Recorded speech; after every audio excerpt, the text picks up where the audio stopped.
Hello and welcome to episode 11 of AARGH My Optics, a podcast where two adults discuss, overanalyze and generally take a toy and media franchise a little too seriously. Usually that of Transformers. But no, not today. Instead we are switching Energon cubes for proton packs, rat traps for ghost traps and collecting toys for collecting spores, moulds and fungus. Yes, today we're talking about Ghostbusters. I am your curmudgeonly, doesn't really want to be here 80s co-host, Orion Ghia. And I am joined by your young, just starting out after a successful Netflix series entirely based on 80s nostalgia co-host, Virtual Dave. Hello. How you doing, Dave? I'm good. Excellent. Good to hear. So, unlike our beloved Transformers, Ghostbusters didn't start life as a toy line, but in time it grew into a well-known media franchise and has spawned a couple of TV shows, 3 movies with a 4th about to hit the cinemas, and that all-important toy line. Now, cards on the table here, I don't really give a shit about Ghostbusters outside the 1984 masterpiece that, for better or worse, gave birth to the rest of it. However, Virtual Dave, he can't get enough of it. So, with that in mind, Dave, it's over to you. Why are we talking about Ghostbusters? Well, just like our beloved Transformers, it all began in 1984. Very true. There was a lot of franchises that kicked off in that year. It was a great year. It's crazy. Ghostbusters, Gremlins, Transformers, obviously. So yeah, there is some synergy between the two in relation to when they began. Because the toy line started in, was it 96? I think so, yeah. A bit Ghostbusters? Later. Yeah. Not 96, sorry, 86. Oh, yeah. Transformers were still going strong then as well. Obviously, that was when the Transformers movie came out. So, there are kind of crossovers. And, the TV show was on at the same time as Transformers. It was another Saturday morning cartoon. There you go. So, what do you want to talk about first? I think we should begin with what is a Ghostbuster. For people who may not know, I don't know how they don't know, but if you don't... Well, I mean, okay, so would you like me to tell you what I think a Ghostbuster is? Yeah, okay, yeah. Well, what do you think? Well, I think there's 2 different things here. There's what is a Ghostbuster, and what are the Ghostbusters. A Ghostbuster is a schlubby, blue-collar ghost exterminator / catcher. But the Ghostbusters are Ray, Egon, and Peter. And that's it. And I suppose also Winston. Well, yeah, I mean, I think what I was getting at is just what's the role there? Because Ghostbusters... They're exterminators. They're exterminators. They're paranormal exterminators. And I think what makes them different from other type of shows that have a similar type of premise is that they actually are doing a service more than... necessarily solving mysteries or something. They're actually getting rid of these ghosts from some unwanted, abandoned warehouse or hotel or something. Some grandma has got a ghost in her loft and they come and get rid of it like cockroaches or, some sort of actual exterminator. Exactly. They're running a business. Yeah. And yeah, they turn up in their wacky vehicle and they get rid of your ghost. For a reasonable fee. Yeah, exactly. Yeah, it's a business. It's a job. This is no more true than it is with Winston, who actually is just doing a job. Oh yeah, he's just employed. He just comes along and they go, we need a 4th guy to carry stuff and explain things. So he's just doing it for a wage. And he really is. Upon rewatching the film, I was like, I never really got it that much as a child, but I get it now as an adult. It's like he literally just needed a job. That was it. Yeah. That was it. The other 3 guys, they kind of birthed the... That's why I said that they're the Ghostbusters, because he's just... In essence, Winston could be anybody. Yep. But he just happens to be Winston Zedmore. But they could have employed anyone. But the other 3 are integral to the way it works and the whole business and how it's set up and so on. But as you mentioned it, let's talk about the Ghostbusters. Who are these? Who are the main guys? 3 out-of-work scientists, 1 eccentric, 1 over-enthusiastic, and 1 fraudulent. Yeah. Those people being in that order Egon, Ray, and Peter. Egon Spengler, Ray... Stantz, of course. Ray Stantz and Peter Venkman. And then you also have Winston Zeddemore, who is, like I said before, a guy looking for a job. The Ghostbusters, well, I mean, I guess it comes around into the movies, which we'll talk about as well, but the Ghostbusters themselves, I think, is it's a nice marriage of the different type of personalities between all of them. Like you say, Ray's very enthusiastic and Egon's eccentric and whatnot. And Peter, well, he's Peter. Sarcastic. And Winston's kind of like the voice of reason, so like they all kind of balance out each other. Yeah. Almost like I don't know, like a Ninja Turtles type of thing. Like there's 4 of them, they all have their different type of personalities and they play off each other. Yeah, they all fulfill a role. Yeah. A very clear role. And they're all kind of integral for it to work. I mean, if it wasn't for Peter wanting to make a lot of money, he probably wouldn't have gone into business. And Ray is just super enthusiastic about it all, and as we know... Like real Dan Aykroyd. Behind the scenes, Dan Aykroyd actually believes in ghosts, actually believes that this stuff's real. So it's like a super important thing to him. And Egon is, like the tech guy, as it were, and he's probably the most accomplished scientist of the 3. And then Winston is there to basically go, what's going on? Why are we doing this? Explain. And if he wasn't, then we'd have a lot of clunky exposition. But because we've got this guy who's just kind of coming out off the street and taking this job, he's like your connection between the very ridiculous characters that are the Ghostbusters and the real world it's set in. I like to think of him as like a translator for any other people, any officials they have to talk to. He has to step in and be like, what they were actually trying to say is, Yeah. Yeah. And although he has quite a reduced role in the movie, which we'll get onto in a bit, he has got some good lines. He does. And, and he is important, even if, poor old Ernie Hudson got shafted a little bit, to be honest, in regards to the role. But yeah, they're the 4 main Ghostbusters. I mean, there's no one else. I mean, I suppose you could say, Louis Tully sort of became a Ghostbuster for 5 minutes. I mean, I'll get to that when we get to Ghostbusters 2. My optics! The films. Well, indeed, the films.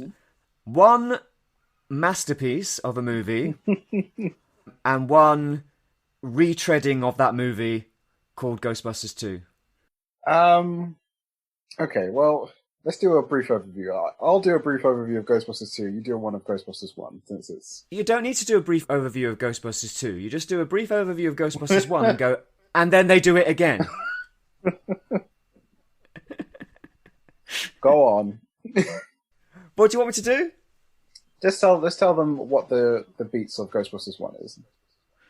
So, Ghostbusters 1, opens with a scene in the library in New York, and there's a scary librarian ghost kind of thing happening. I can't remember the order of what happens in the movie, actually. Okay, well, sure. I'll let you do it. Okay, after they meet their very first ghost, they get kicked out of the university they're working from, the 3 Ghostbusters, Ray, Peter, and Egon. That's right. And they... Dean Yeager! that guy. That weird line. Ray walks in and goes, Dean Yeager! And it's like, what, pardon? But anyway, carry on. Yes, he kicks them out of the university for obviously not producing any results in their research, and they go out and to a bank, I believe, and Ray sells his house or his family's house or gets a second mortgage on it or something. He gets like a 3rd or 4th mortgage on it, and there's a great line from Egon about how crippling the repayments are going to be. Yes. But, like, Peter's just convinced him to do it. Yeah, he very much twisted his arm. He's like, don't worry about all the money. We will... Yeah, exactly. So, yes, they decide to go into business. They decide that they have a way of catching ghosts. Yeah. And it just so happens to coincide with a kind of uptick in paranormal activity in the city.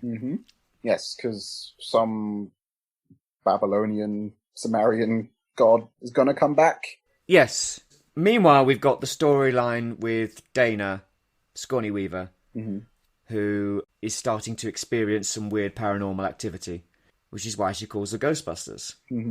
And Peter Veitman takes a shine to her, starts being a bit strange. Very unprofessional. Yes. And it turns out that the building she lives in had been built by this guy. I've got his name written down somewhere, but this guy built the building. Ego Shanda or something, or Evo. Evo. Yeah, that guy.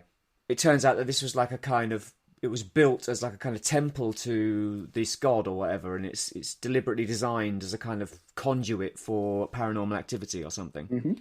And she gets possessed by a dog, and so does Louis Tully, who's her neighbour, played by Rick Moranis, who is fantastic.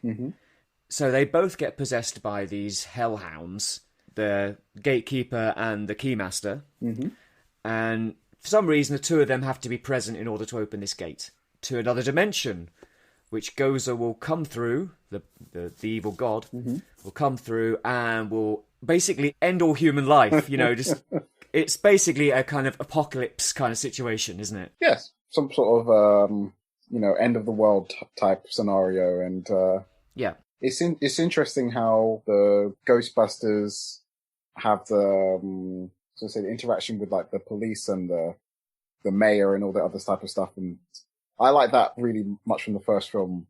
Yeah, so much on the second film, but the first film, how they're the only choice for places in government. Like, well, guns aren't doing anything. Explosive can't get through. They've got no choice. Have they, really?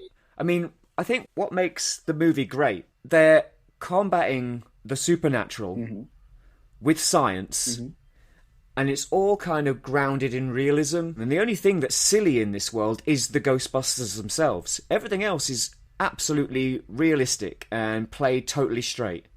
I mean, except Louis Tully. But like everything else is just normal people going about normal stuff in a realistic, real-world environment.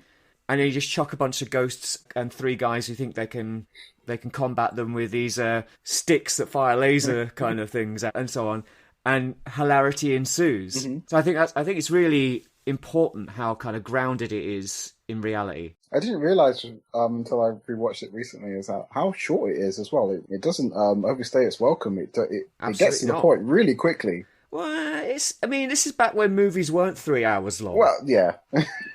Which, to be honest, I prefer. But they pack a lot into it. Yeah, they do. Yeah, absolutely. It rockets along at a good old pace, and there's no fat on the bone. It's all perfect. And you've got three, like, giants of comedy all at the top of their game. And it's beautiful. It's lightning in a bottle. Like, it can't be recreated, and it's proven later that it cannot be recreated. I mean, that's an interesting point. I mean, because obviously I wasn't even born when this film came out, let alone in the years of its main fandom finding its success. Yeah. So I had no idea that the three main Ghostbusters were comedians, let alone were as big name people. I only knew that many years after. So that's interesting to me. Well, yeah, they all came up through Second City in Chicago and also Toronto and Saturday Night Live. Almost everybody, every comedy person in this movie came via that route, including the people that were almost in the movie. So originally it was supposed to be Dan Aykroyd, John Belushi, and Eddie Murphy as the three Ghostbusters. That's correct, yep. But sadly, John Belushi died in '82, and they had to kind of change things up. Ivan Reitman is the director of both Ghostbusters 1 and 2, I believe. But he brought Harold Ramis in as a writer, and Ramis then also became a Ghostbuster as well. And again, Ramis knew Dan Aykroyd, Bill Murray, John Belushi, etc. From the same scene, from the same comedy clubs. I think Bill Murray was going to be in the movie anyway, but not originally as a Ghostbuster. But then they made him a Ghostbuster, and they pretty much gave him the role Eddie Murphy was going to have as the kind of like sarcastic kind of comedy lead character. Yeah, I'm so happy that happened because I I don't know. I mean, that's not that I don't that I don't like Eddie Murphy, but I mean, Eddie Murphy at that point in time, I wonder what the comedy would have been like if he was. Oh, but Eddie Murphy at that point in time was brilliant. He was, but I mean, yeah, it would be a completely different movie. It would be very different. And then I think they expanded Bill Murray's role a bit, which resulted in Ernie Hudson's role getting shrunk quite a lot. The Winston character was meant to have more of a role in the movie originally. Right. Only in researching this, I didn't know that John Candy was originally going to be Louis Tully. Yeah, he was. Yeah, he didn't want to do it, or he couldn't get the accent right, or something. They didn't agree. I think it was something to do with the way he was playing the character. Yeah. Ivan Reitman wasn't very happy with it or something, so they let him go. And then Rick Moranis auditioned, and at one point Pee Wee Herman was going to play Gozer as well. I didn't know that. Okay. Quite pleased that didn't happen. That would have been very strange. My optics! Oh, well, I guess we hit the beats of the first one. What about the second film? Exactly the same beats, only this time we have a bloke in a painting. Yeah. It's the same movie, beat by beat. There's an equivalent scene to every scene from the first movie. It's identical. There is, because there's even the thing like I was saying before about the mayor. Yeah, it's just not as funny, and it's not as good.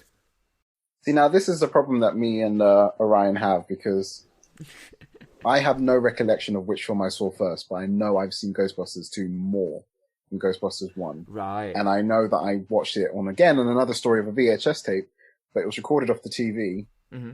I think on that VHS tape was Ghostbusters 2, Beetlejuice, maybe Supergirl or The Great Outdoors, one or the other. Uh-huh. And I used to watch that all the time. So my bias for Ghostbusters 2 was quite high. Yeah, I can understand that, because Ghostbusters 2 is not a bad movie. It's just a very lazy one. But what I found out about Ghostbusters 2 and why I think the differences were there because of what happened in between. Well, yeah. I didn't know this growing up, and I didn't really think about the time between the two films. 4 years. Because nowadays, a sequel comes out... 5 years, sorry. Straight away, yeah. 5 years. That's a long time for a sequel. It was stuck in kind of production hell during that time. I think they wanted it to come out earlier than that. But Bill Murray was already committed to starring in Scrooged. Right, yeah. A better movie than Ghostbusters 2. Okay. And they couldn't start filming with him until he'd wrapped on that, I think. Right. And afterwards, because of the way that the rights were split up on Ghostbusters, the original Ghostbusters, Reitman, Murray, Aykroyd, and Ramis all had to unanimously approve the script. Oh. Because they were equal partners as creators of Ghostbusters. Mm-hmm. They disagreed over the script quite a lot.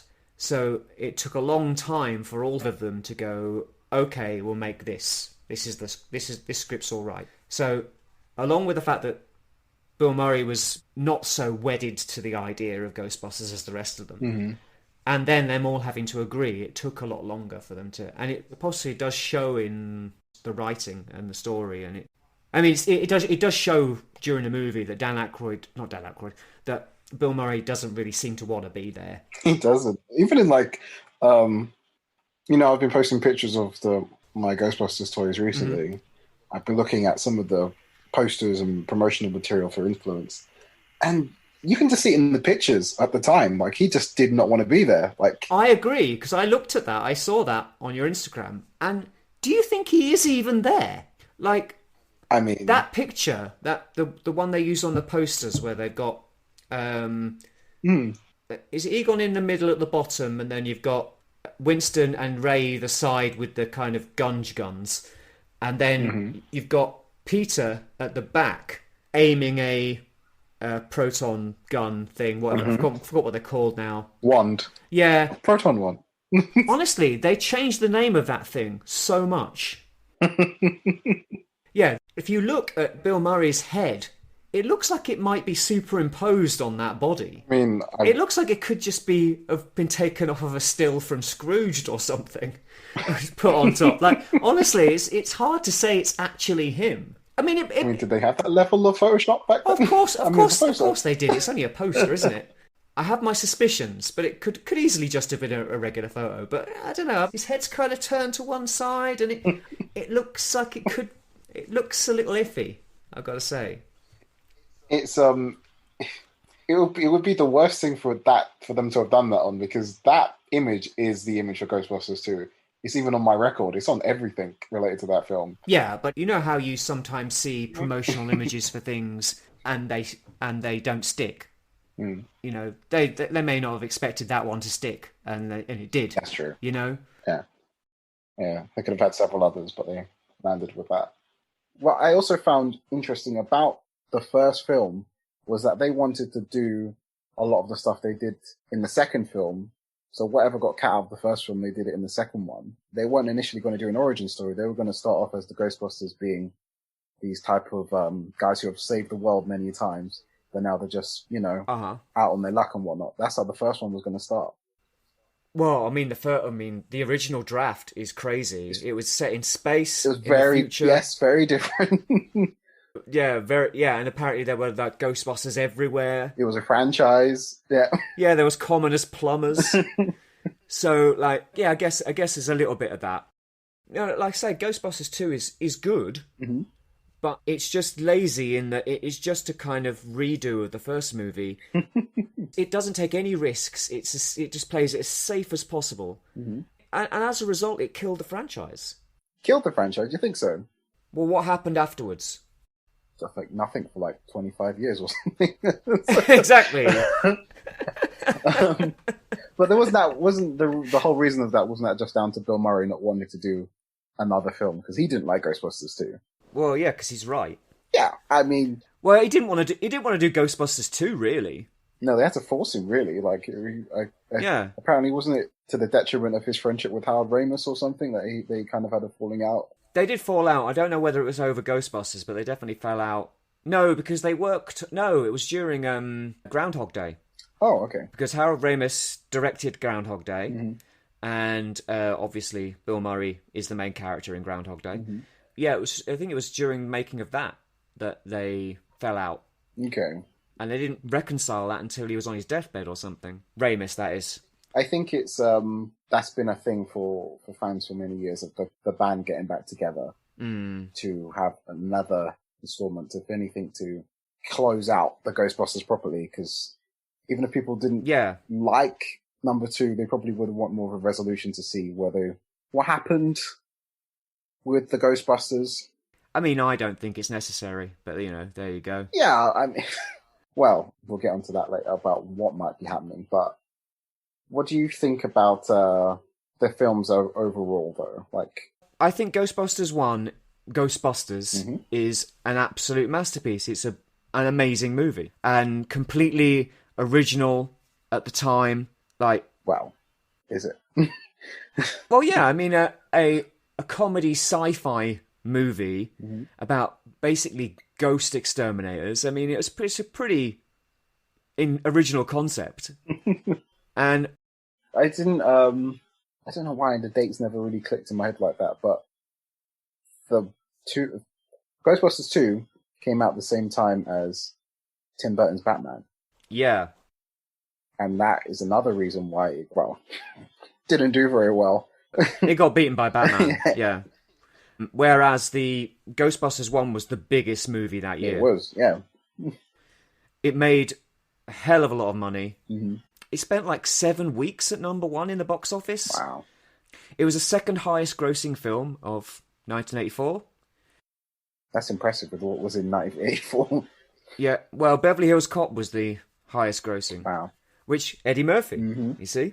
However, because it got re-released in the US and Canada, it eventually surpassed Beverly Hills Cop as the highest grossing comedy movie of the 80s. Wow. Of the entire decade. And there were plenty of comedy movies in the 80s. Plenty of very good comedy movies as well. Yeah, it was a massive hit. Which Ghostbusters 2, it was a hit. But it didn't make as much money as Ghostbusters, and it cost more money to make. There was a lot more going on in Ghostbusters 2. More effects. Yeah. Although, no, I don't think that they're more impressive. I think they're more cartoony and stupid. But do you know why that is? The cartoon. Yep. Yeah. The cartoon was the saving grace of the name and the franchise, keeping it in public eye for the 5 years in between, and that's what, because they wanted to kind of appease people who liked the first film and the kids growing up enjoying the cartoon. I think it detrimentally affected Ghostbusters 2. You think so? Yeah, because it was more kid-friendly and more kind of family-friendly, and there wasn't a point in Ghostbusters 2 where Ray receives a blowjob off of a ghost. I mean, not that I wanted that, but, was it necessary? I mean, even to this day, like... And they were smoking all the time in the first movie. They weren't in the second. Mm-hmm. I don't know. I'm not really checked. I would imagine there's a bit less swearing. There is, yeah. They made the slime purple to match the toys. Yeah. And they even kind of changed the uniforms a little bit here and there. And they introduced all these new ghost-busting devices for no reason. Just like, oh, we're just going to have this stuff because, we might make toys of it. I mean, that whole kind of positively charged slime stuff was like, why was it even there? It didn't need to be. How did it have any relation to Vigo at all? It didn't make an awful lot of sense. It's just, we've just decided there's a river of slime under the city because Vigo says so. And Vigo needs to take over a baby, but he can also just become real. So, does he need to take over a baby? I don't know. There's a lot of questions about the bad guy. And kind of both films, really, because this was something I wanted to talk about the films, is the villains. In some regard, I like Gozer in Ghostbusters 1 because he or she is very mysterious and, in all intents and purposes is probably some sort of god of destruction. But doesn't really do much in the film, let alone is on screen for very long. And but I think that's good. Yeah, I mean, I think in the parameters of Ghostbusters, I think it works out fine, and I like that the Stay Puft Marshmallow Man takes over as the imposing threat of the final act. Well, I mean, the Stay Puft Marshmallow Man is Gozer. Yeah. It's a manifestation of the Destroyer or whatever, yeah. I like that, but I also like that Vigo was involved from the beginning of Ghostbusters 2, and he was trying all these different ways of getting the baby. Even from the opening scene, he was trying to take the carriage into the street, into where the slime is. I don't know where he was taking it, but... Was he, though? Because he... Yanesh? Mm-hmm. Is his name Yanesh? Mm-hmm. He didn't suggest taking Dana's baby until halfway through the movie. So, what? Vigo's just knew he had to steal Dana's baby? What? Why is Dana even in the movie? Dana doesn't need to be in the movie. They just put her in because they want her back. Like, it's so tenuous. It's like, oh, Dana's got a baby now, and obviously she's going to be the centre of another massive paranormal event in New York City. It's just note for note. Like, it didn't need her to be there. Honestly, it'll be a good experiment to do, actually. Put Ghostbusters 1 on one screen and Ghostbusters 2 on another screen and watch them simultaneously and see how each scene is mirrored. Because I've seen them do this. Red Letter Media is a fantastic YouTube channel. They're not just on YouTube, but you can watch it yourself on YouTube. And they've done a review of Ghostbusters. They've done some other stuff about Ghostbusters. And I'll put my hands up and say some of the stuff I've said in this podcast, I pretty much got from them, but I just so agree with it so much that I had to say it. But they did a similar thing where they put, I think it was Transformers, Dark of the Moon, and the third one. Is Dark of the Moon the third one? What's the one? Dark of the Moon is the third one. What's the second one then? Revenge of the Fallen. Right, they put those three on simultaneously on 3 different screens and watch them simultaneously. It's on YouTube. I'll send you the link. And they comment on how they're essentially the same movies. They are. everything happens at the same time. And like, look, it's now cut from here to them, and it's doing it on this one. And you could do that. You could probably do that with Ghostbusters 1 and 2 because it's built the same. It's the same building blocks. You probably could. I mean, even just doing it in my head mentally, even like where the montage is and how they officially come back and how they come back, how they start in the first one. Yes. And then they get sent to prison. Or they get sent to a mental asylum. What difference does it make?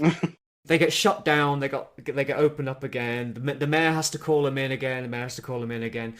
It's the same. Wasn't there some sort of weird fan theory that these movies exist within the Die Hard movies because that guy, that prison, the police officer who tells them the mayor wants to see them in the first one is the same police officer in the Die Hard films? I mean, maybe. But does it matter?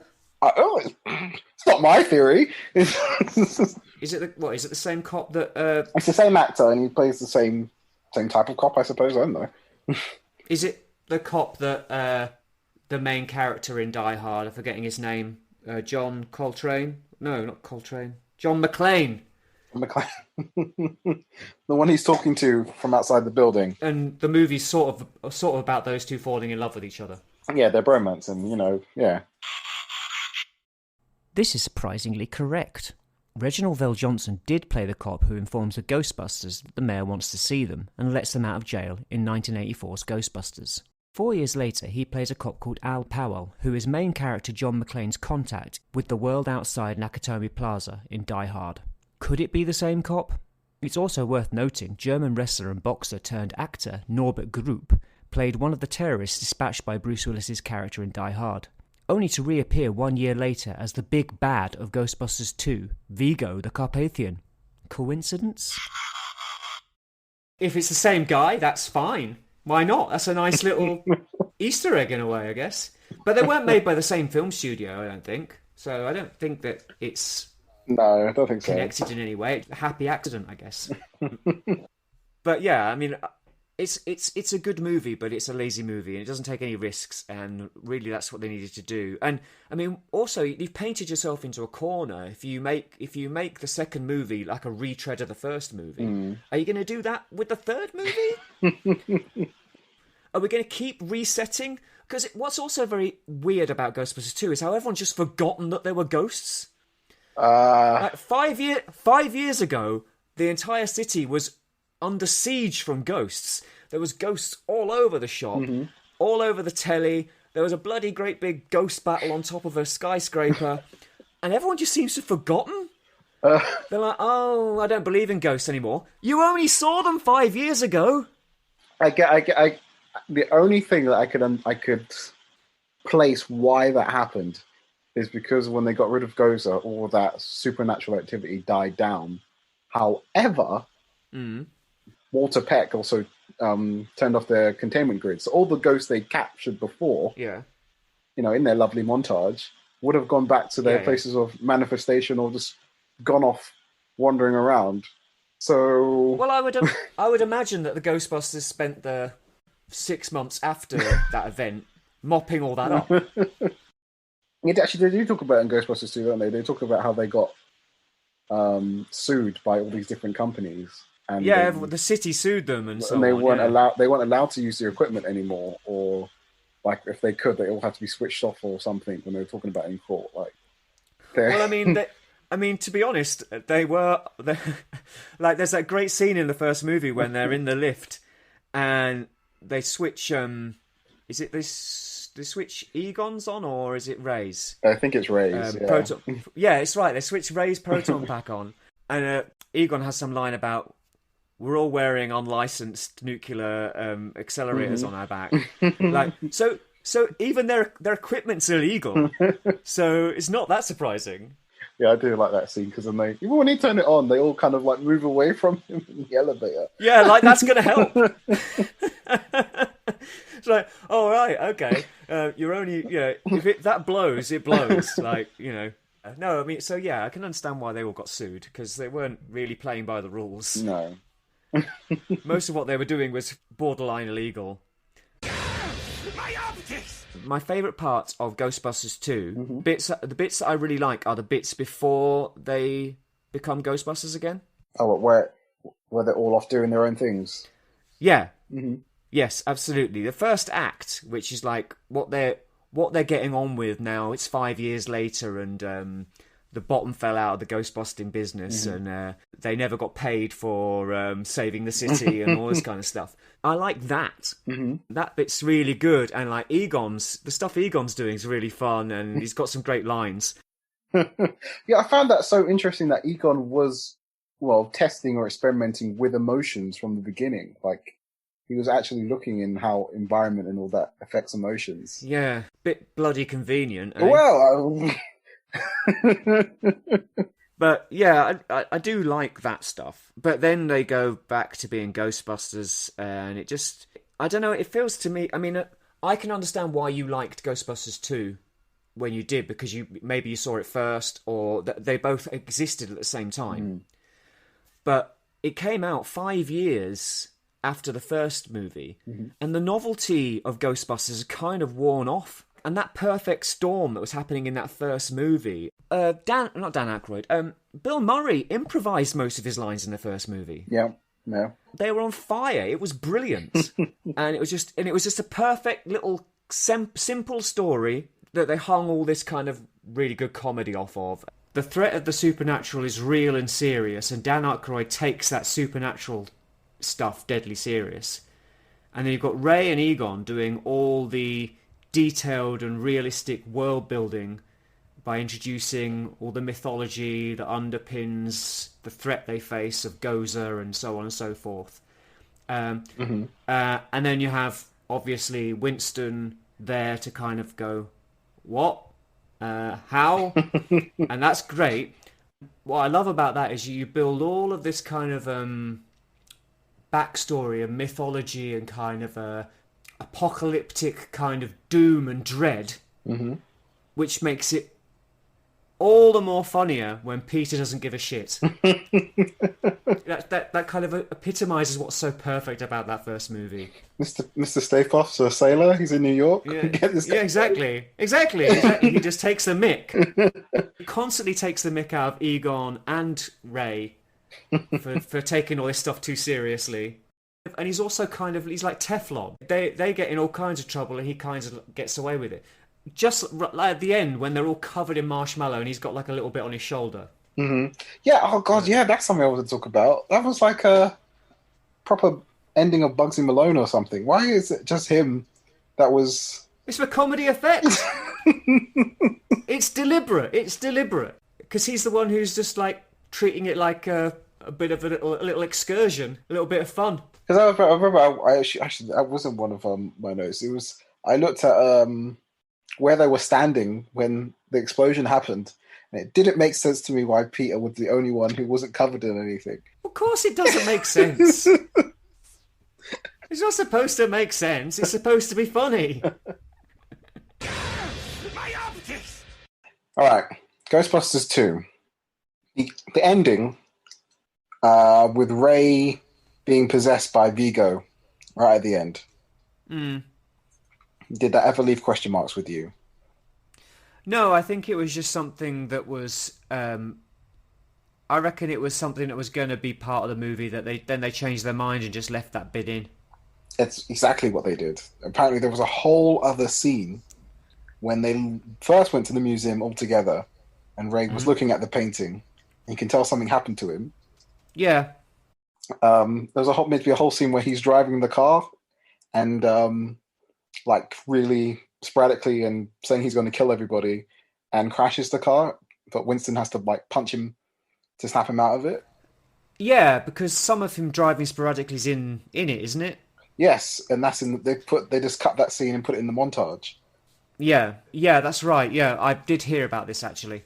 Yeah, there was also a lot more stuff with Rick Moranis chasing after Slimer in the original cut. In the fire station. Yeah. Did you know that it was Sigourney Weaver's idea that she would turn into a dog? No, that's some sort of Aliens reference for her.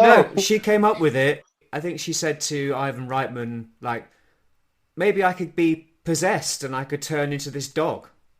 And she started acting. She got up on this. This is when she was like, not well. They basically wanted her to do the part anyway, but when she was kind of auditioning, she got up on the table and started acting like a dog and and they were like, yeah, and that whole idea of because apparently they had the Keymaster and Gatekeeper idea kicking around for ages, but they weren't quite sure how they were going to work it into the movie, and it wasn't until Sigourney Weaver suggested that she's possessed that they went, oh, yeah, okay, maybe we could have you both possessed by the Gatekeeper and the Keymaster, and that could be how we get these two elements into the movie.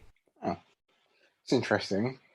Because apparently they hadn't got an awful lot of time to get the movie written, and Ivan Reitman and Harold Ramis went off to some summer house somewhere in the Hamptons or something, smoked a lot of dope, and wrote the rough script. And there were lots of bits of it just that weren't finished when they came back. So they had to kind of like work it out kind of on the hop. Isn't that when they involved Dan more to like fill out all the bits and pieces, or was he there? Dan just came up with the initial idea, didn't he? And then Ivan went, no, we can't do this. No, this is stupid. This doesn't make any sense.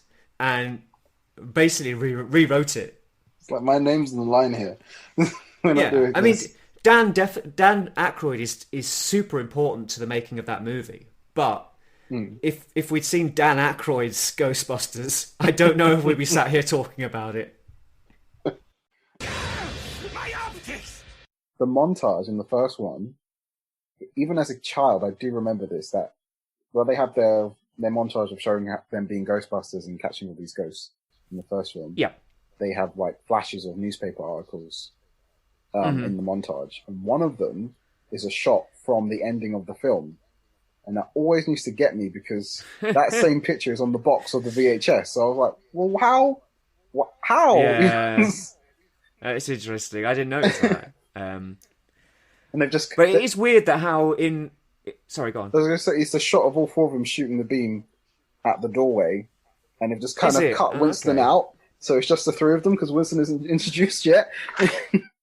That's weird. Why would they do that?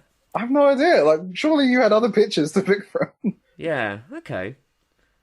But I mean, what I do find it interesting that in Ghostbusters 2, the Ghostbusters song exists in the world of Ghostbusters.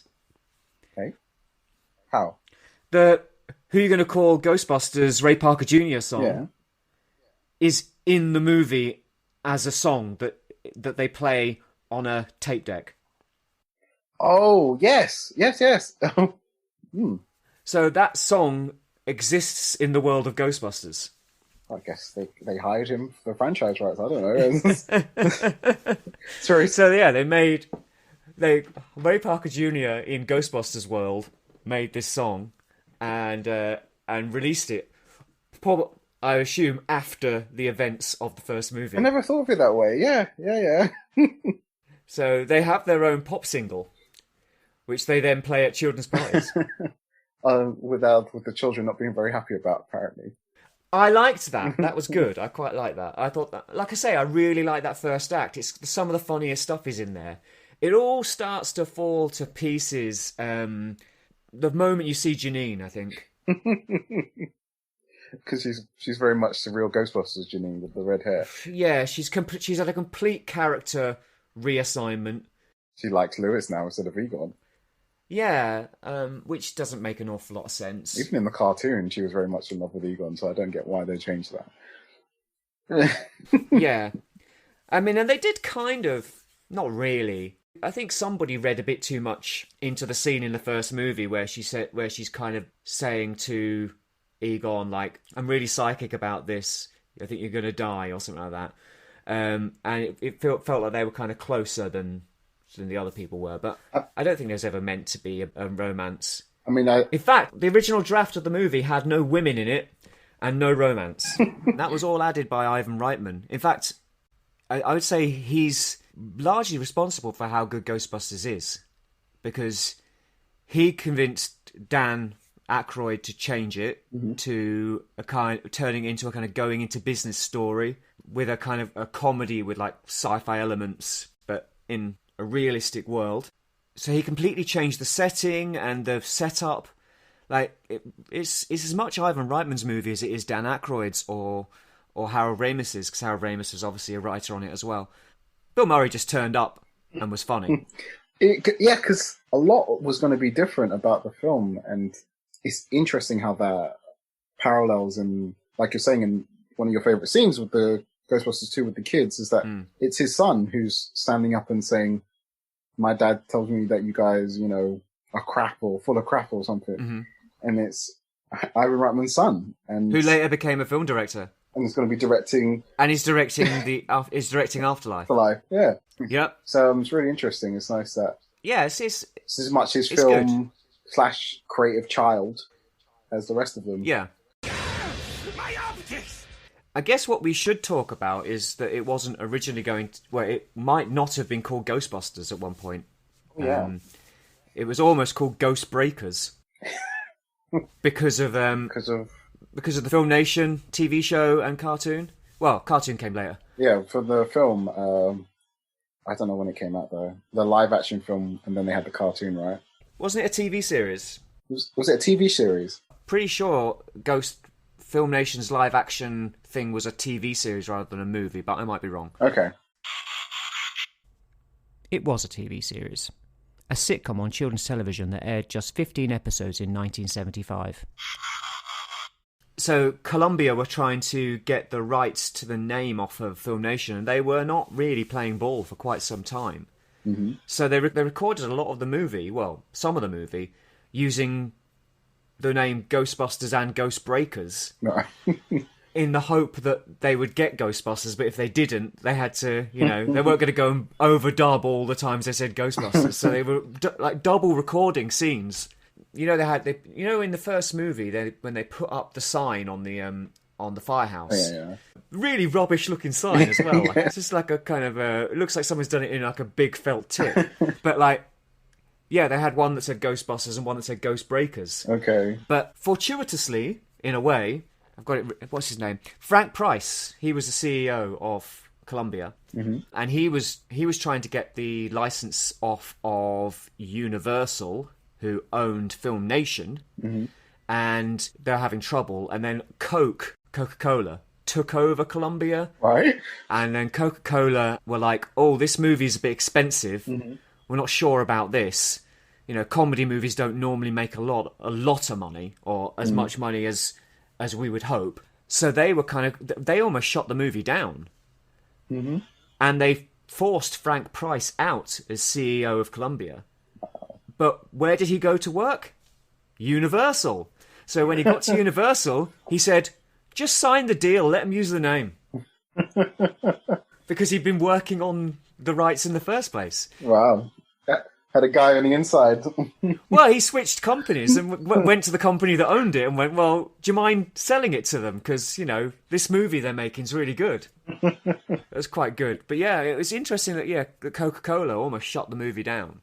It's interesting that Coca-Cola owned a movie studio in the 80s. Coca-Cola is still a multi-million-dollar company, isn't it? So yeah, it's not surprising, really, I suppose. My optics! The logic of Ghostbusters 2 in general is that it makes a lot less sense than the first movie.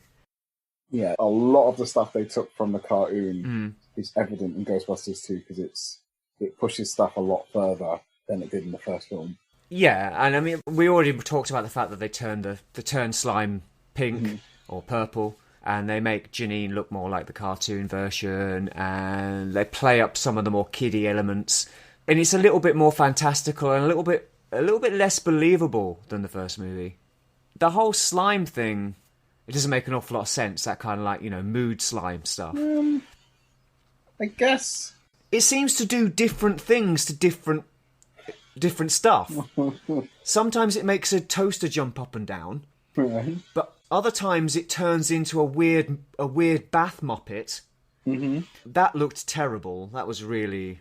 You think so? I thought that was a pretty good effect. It looked like a giant tongue, And the way the bar folded. Exactly. It just looked like a cartoon. It looked like a cartoon had appeared in the real world. That's what's happening. That's what's happening in this film.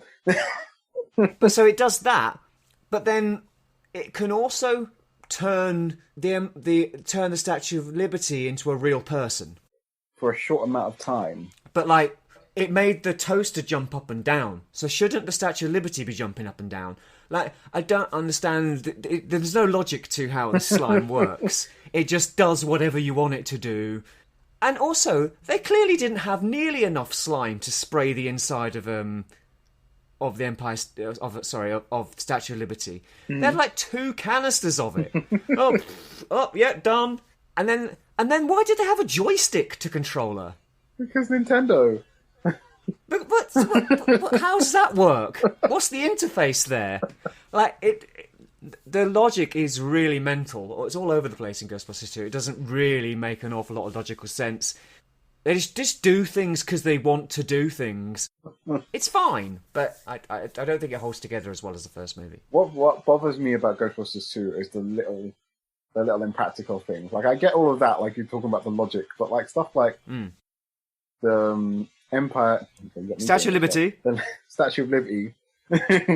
Walking down, through New York and getting to the museum. And when they crash into it, it's leaning on top of the museum, having crashed the light on top of it. But then later on, with Lewis outside, you see it's lying down on the street. Oh, is it? So either it fell over... Yeah. And killed a bunch of people. And how do they put it back? How do they put it back? Do they get more slime? Yeah, I think it was just like, right, we had the Stay Puft Marshmallow Man in the first movie, so we've got to have another big thing walking around. Oh, sorry, that's the thing you were talking about. That was scary. Rewatching it. The Stay Puft Marshmallow Man is unsettling at how he's smiling at you at the end. It's so creepy. I think he's great. I love the Stay Puft Marshmallow Man. I'm not looking forward to the idea of tiny little cute ones in the new movie, but yeah, he was brilliant. He's just this giant, great, big, happy sailor guy, and it's laugh out loud funny when you see it for the first time, and he's also menacing. Very menacing. So yeah, no, it's brilliant. No, sorry, you were saying yeah. They went, oh, we need to have another big thing walking down the street, so we'll do that. The only purpose it served was to get into the museum. Yeah, they needed the good. They needed the positive. Yeah, they needed to inspire everybody to be positive. Which I now I'm watching it more closely. I didn't really ever notice that the slime encasing the museum actually is dissipating as it gets closer to it. So the shell breaks before they even hit it. Like, the hitting is just to get in to the museum itself. It totally goes away when they all start singing Auld Lang Syne. Yeah, it's not.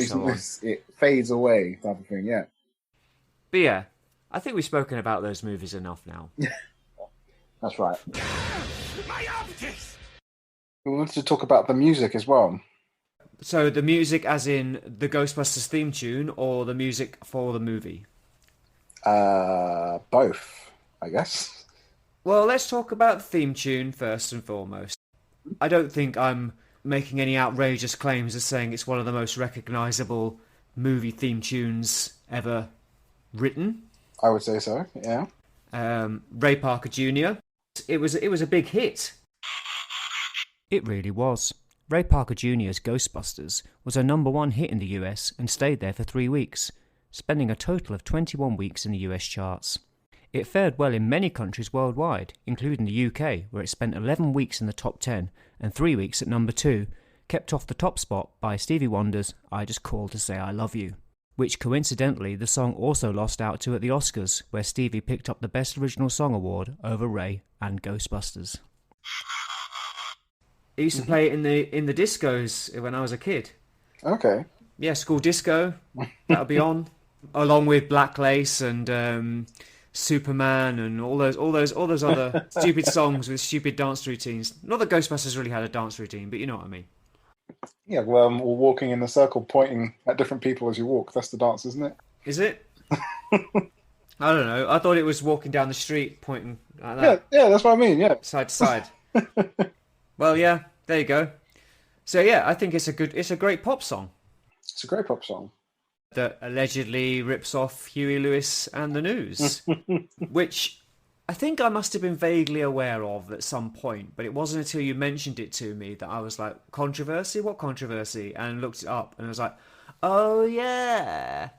And like the song that it is allegedly ripping off, which is I Want a New Drug, from the Sports album, which I have on vinyl because it's incredibly easy to find in charity shops. I mean, I can see why. I can see the argument, although I don't think it's really rips off anything specific. It's just got a very similar vibe to that song. The bass line isn't even exactly the same, but it's similar enough that Huey Lewis felt that he was being ripped off. However, when you look into it a bit closer, you do discover that they were using that song in scenes of the first movie as a kind of placeholder for the theme tune that they would use. And originally they were going to ask Huey Lewis and the News to do the theme tune, but he was too busy doing Back to the Future or something. Right. That's not strictly correct. They did try to hire Huey Lewis and the News to do the theme tune, and they declined. Back to the Future was released a year later in 1985, and Lewis has said that his experience with the producers of Ghostbusters were indirectly responsible for him getting involved in the movie. So we have Ray Parker Jr. and Ghostbusters to thank for that, I guess. So then they handed the footage over to Ray Parker Jr. with that song on it. So, you know, he's kind of banged to rights. It just had to fit that type of beat that they set up already. So I was like, well, I think it's just clearly. I think it's purely that it was in his head. You know, he'd be watching this footage with that music on. It was in his head, and then when he went to write a song, it just kind of, maybe not even on purpose, just came out. You know, a bit similar to that song. I'm sure they've sorted it out now. But it's an interesting little tidbit about such a classic song. You know. Well, I mean, you say they sorted it out now. He settled out of court, Ray Parker Jr. settled out of court with Huey Lewis. But then, years or months later, I don't know how later, Ray Parker got his own back and sued Huey Lewis. Oh, yeah, I did hear about this, yeah. Because Huey Lewis broke the kind of embargo on discussing it by talking about it on TV. In an interview. He did an interview for VH1 or something, and he went, oh yeah, well, you know, Ray Parker Jr. ripped me off. And part of the deal was he wasn't allowed to mention it. Right. So because he did, Ray Parker Jr. got a payoff from him. So, you know, kind of. It balances out. What about the Ghostbusters 2 theme song or soundtrack? Oh, it's not really a theme. What, you mean the Bobby Brown thing? The Bobby Brown one or the... There's another theme song in the film, isn't there? For the second one. I don't know. I think it's by DMC. Run DMC? Run DMC, sorry, yeah. Is it? I think. I'm going to have to Google this very quickly. Hang on a second.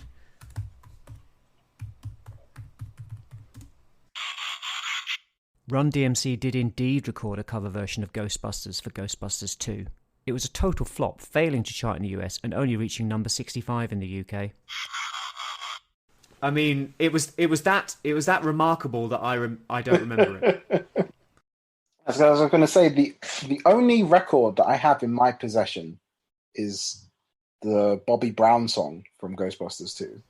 Really? Yeah.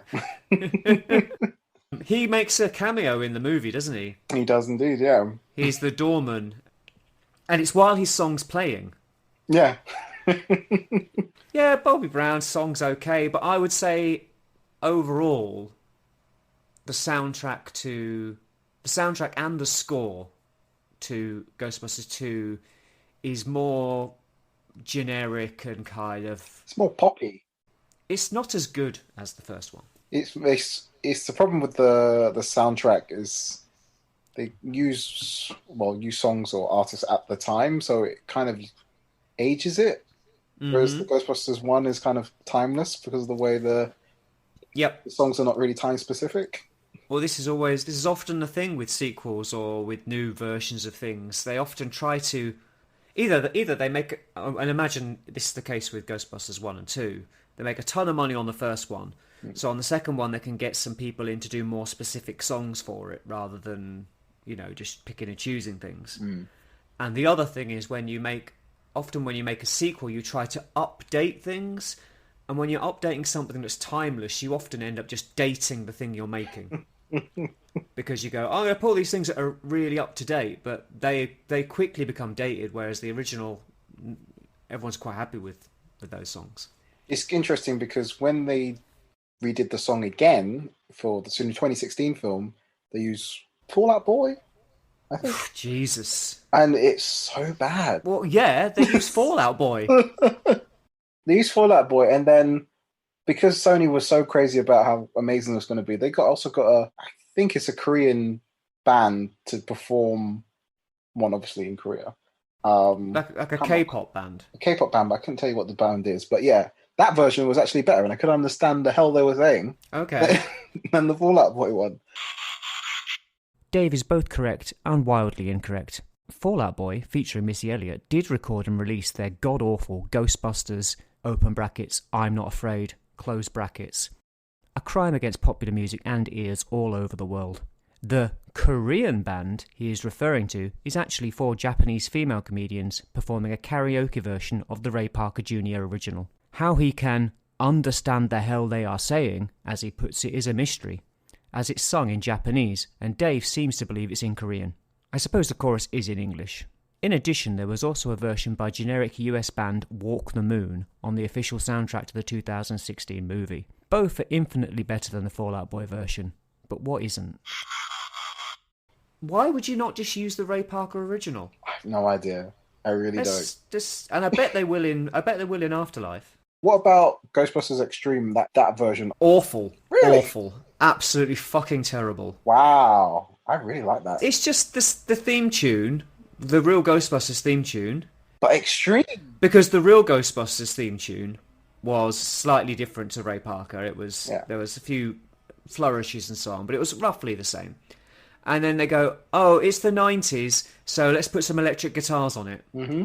It's just the most generic, obvious thing you could do, and it just, again, it dates it. It dates it.